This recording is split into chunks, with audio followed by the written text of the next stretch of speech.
next speaker is Nancy Heuther. Well, thank you, Tim. It is my pleasure to be here with you all this afternoon. What a great state. I've only been here for less than 24 hours, and I've already had a great time. Had some wonderful food last night, and met a lot of new people, seen a lot of people that I haven't seen for a while. So it's great to be here. And on behalf of NCPP at MSU, TSP2 Bridge Preservation Partnership, part of AASHTO, I would like to welcome you all to the 2022 SEBPP. And if that isn't enough acronyms for you, we'll work on that. So AASHTO, TSP2, NCPP at MSU. AASHTO is the American Association of State, Highway, and Transportation Officials Transportation System Preservation Technical Services Program. And NCPP is the National Center for Pavement and Bridge Preservation at Michigan State University, which is the ones that take care of our program. Many of you know several of the people that have been involved in TSP2 for a long time at NCPP. There have been a few changes.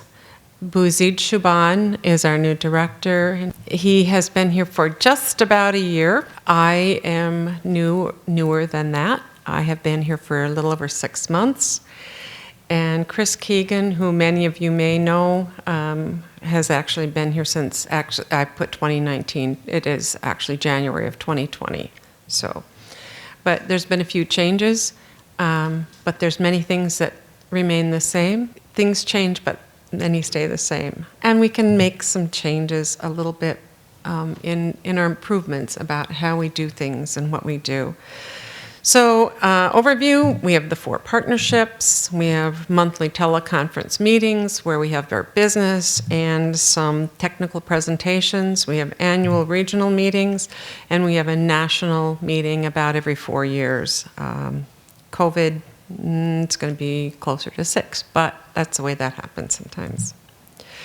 The partnership meetings so far, this year we've had 2 in the Northeast and in the West. We are currently here in the Southeast.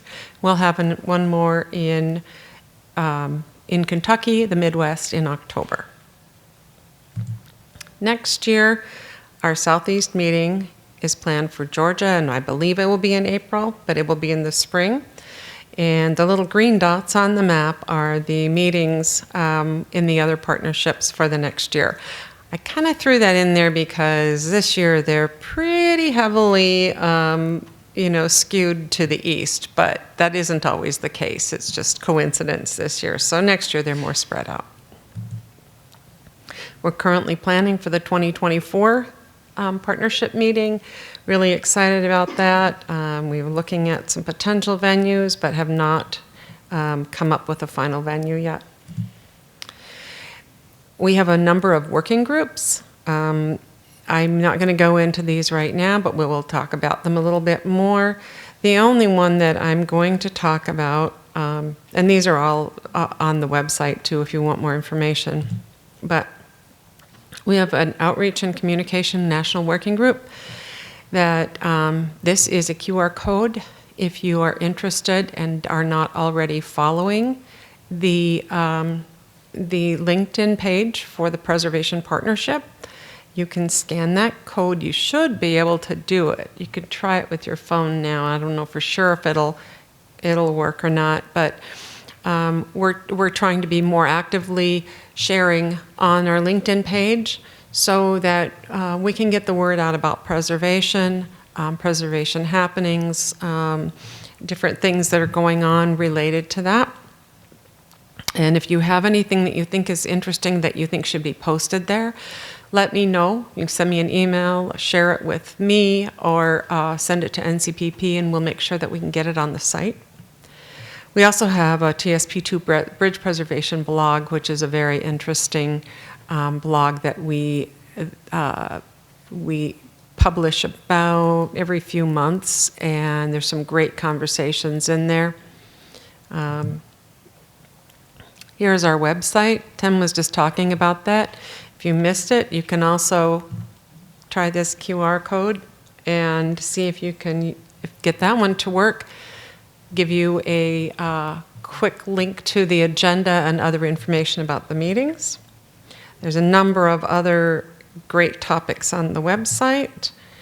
And one of them is the one I just talked about, the preservation blog. If you go right there on the lower part of the ribbon on the right, you will click on the preservation blog, and you can subscribe to that, but you can see all of the conversations that are there. The Bridge News, which is a great newsletter that is published. There are about 5 volumes of it that are out there. There's some great information in there. And the Bridge Preservation Pocket Guides, which are one of the most useful things that we have available on our website, that we have created a very easy link right there on the front page of the website. When you click that, you'll get the pocket guides. These are pocket guides that are brief user manuals for general information on a number of topics. These have been developed and are on the website. You can download the PDF.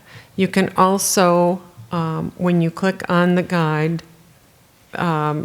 you will get a link to, you can download these on an app for your iPhone or for your Android phone and have them with you at all times. So that is they're very, very, they're great guides and really useful. With that, I want to make sure that I want you to all know that we are all members of this Bridge Preservation Partnership. And as members of the partnership, we're happy to be here. We encourage you to share information, to collaborate with each other so that we can all work together to keep our bridges in good condition, extend their useful life in the most cost-effective manner. I'm glad to be here, and I'm glad to see you all here. Thank you. The preceding was produced by the National Center for Pavement Preservation. More information can be found on the web at pavementpreservation.org. Additional support provided by Michigan State University.